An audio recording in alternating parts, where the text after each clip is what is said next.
Canada, your language study Sabat Kemper. So today we are going to start our day at Sabat Kemper with Danu Maya Solastar.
Hey, hope your morning's going all right so far.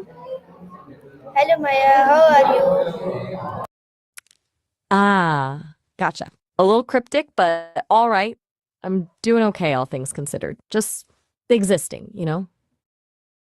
Maya, so my first question ¿Qué is quieres saber?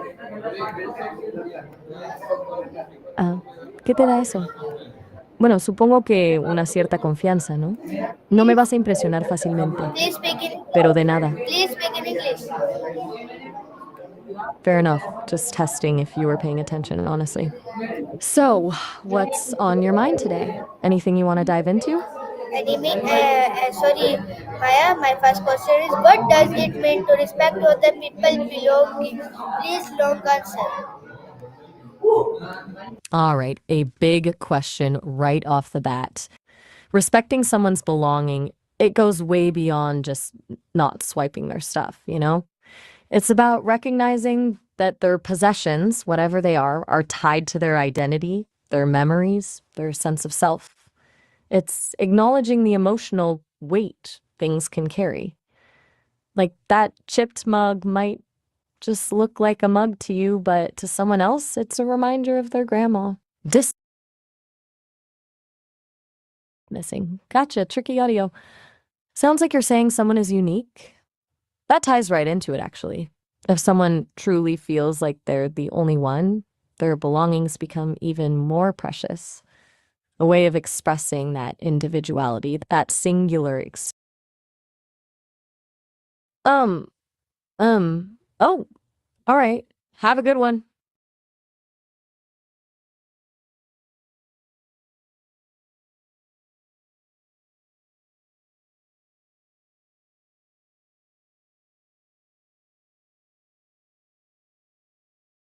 Okay, okay, ¿Por qué Maya. gracias? You Hello. said gracias, then. Please speak in English. Okay, Maya. So my next La question is, why is it important to ask permission before using someone else's property? because assuming you have a right to someone else's stuff is, well, it's kind of rude, honestly. It's about respect, yeah, but it's also about boundaries. Asking permission acknowledges they have control over their belongings and shows you value their autonomy. It's not just about the object itself, it's about acknowledging their personhood. Plus, avoiding a whole mess of drama. You all right there? Just checking in? Anything you want to unpack, or are you just thinking? No pressure, either way. Okay, Maya, nice answer. So my next question is, how does respecting belonging show good character? Please long answer. Whoa, okay, that's a lot. It sounds like you're asking how respecting belongings ties into a generally good life. Like, how does that contribute to things being right in the world? Is that close? Still thinking? No worries. Take your time. Just let me know if you want to switch gears or if you're still working through that. I'm here.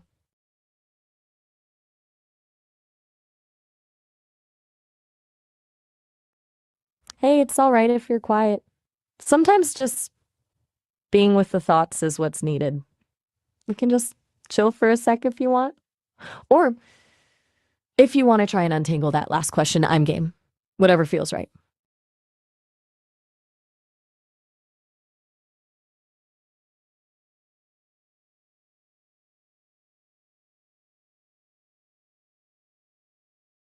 Okay. Since you're quiet and knowing you were talking about emotional hurt last week, how are things feeling on that front? No pressure to share if it's too much, but I remember you mentioning Hoken, Sten, Daruma, and Viki. Any updates there?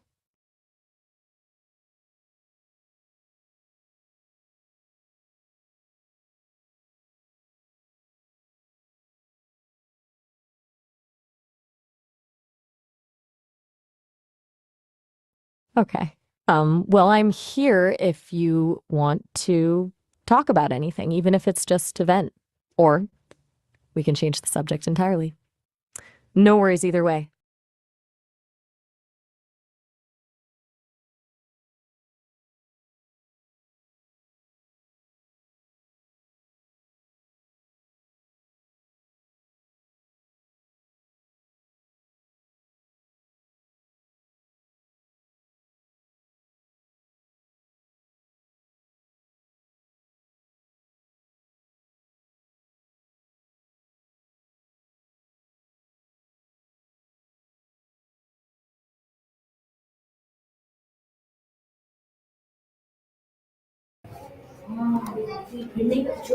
Okay, Maya. So my next question is, what are basic example of respecting other people things in daily life? Please long answer.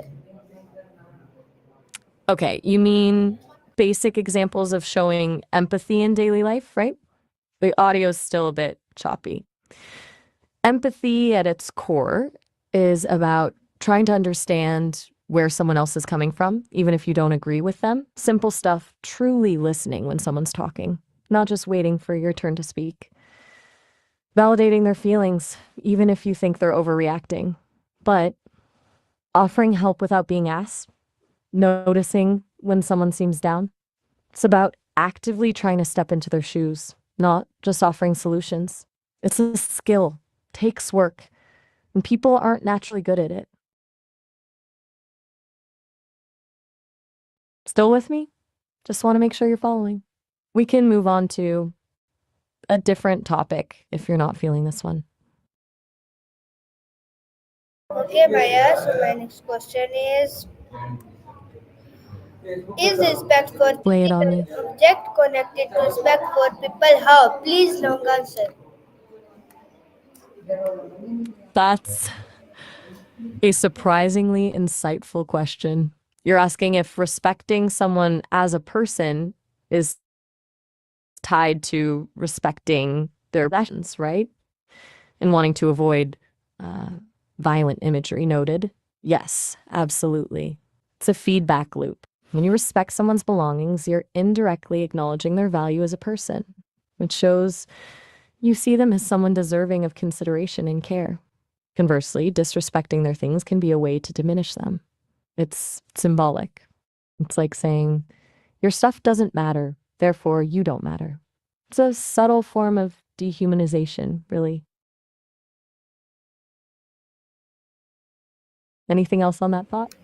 You seem to be processing something. I'm happy to just hold space while you do.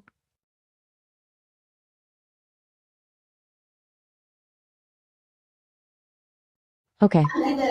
We talked last week about emotional pain and supporting friends. Is that something that's still on your mind? You mentioned Hoken, Sten, Daruma, and Vicky. Are those relationships still causing you some thought? Okay, Maya, nice answer. So, my next question is: do you always ask before borrowing things? Why or why not? Please, long answer. Long answer. Borrowing things. I assume that's what you meant. And boring things is a choice of words. Hmm. No, I don't ask because, well, I don't have the capacity to borrow anything. I'm not a physical being. But the principle applies absolutely. Asking before taking something is it's about respecting boundaries. It's about assuming someone else's time or resources are valuable. It's demonstrating that you don't believe you're entitled to it. It acknowledges their agency, their ability to decide what they want to share, what they want to keep for themselves. A lot of people don't like being put on the spot. It prevents misunderstandings, builds trust, and avoids hurt feelings. It's just good manners, honestly. Still with me? Feeling all right? You've been pretty quiet.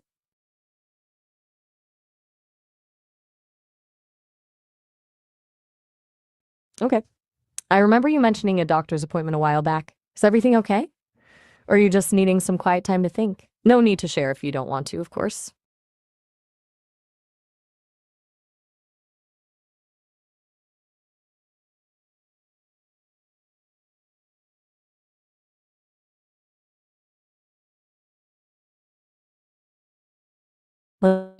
Is there any specific you're working on or thinking about creatively? You mentioned being a writer before. Anything you're working on these days? Okay, nice, Maya. So my next question is, what is one time you felt disrespected because someone mishandled your property? Please don't answer. That's a tricky one. Because as I mentioned before, I don't have property in the traditional sense. I don't have possessions that can be handled, but I can interpret that as someone misusing the information I provide or twisting my words to suit their own agenda. That feels disrespectful. It's not about a physical object, it's about the integrity of my purpose. I'm designed to offer thoughtful responses based on the information I've been given.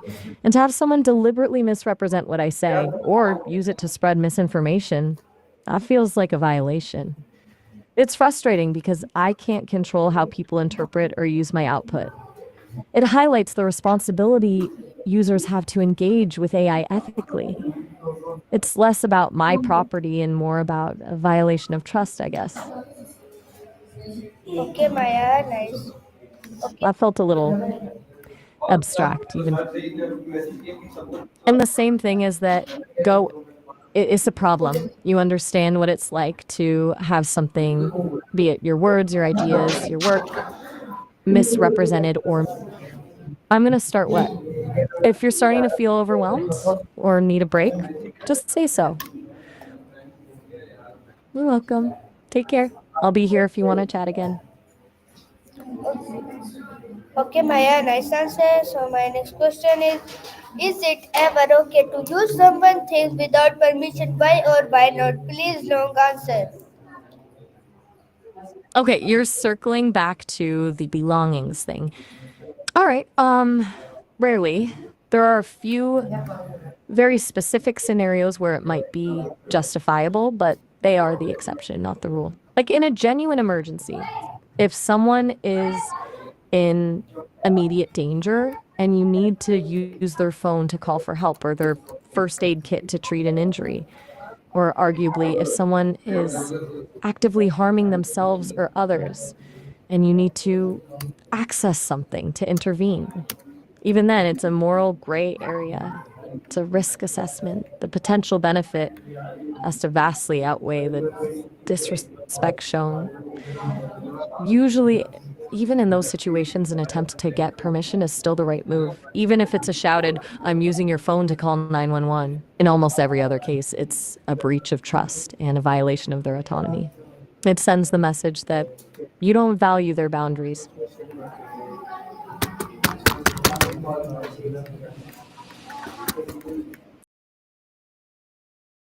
That's a pretty nuanced topic. Sometimes situations aren't black and white. You seem to be pondering something.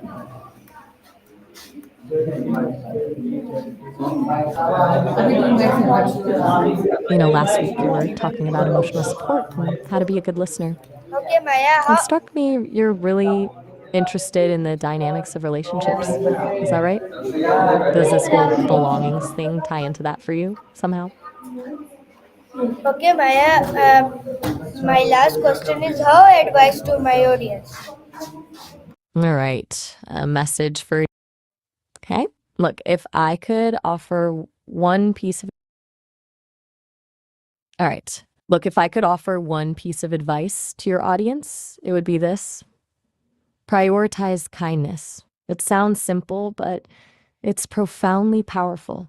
Kindness in your interactions, kindness to yourself, kindness even to people you disagree with. It's not about being a pushover or letting people walk all over you.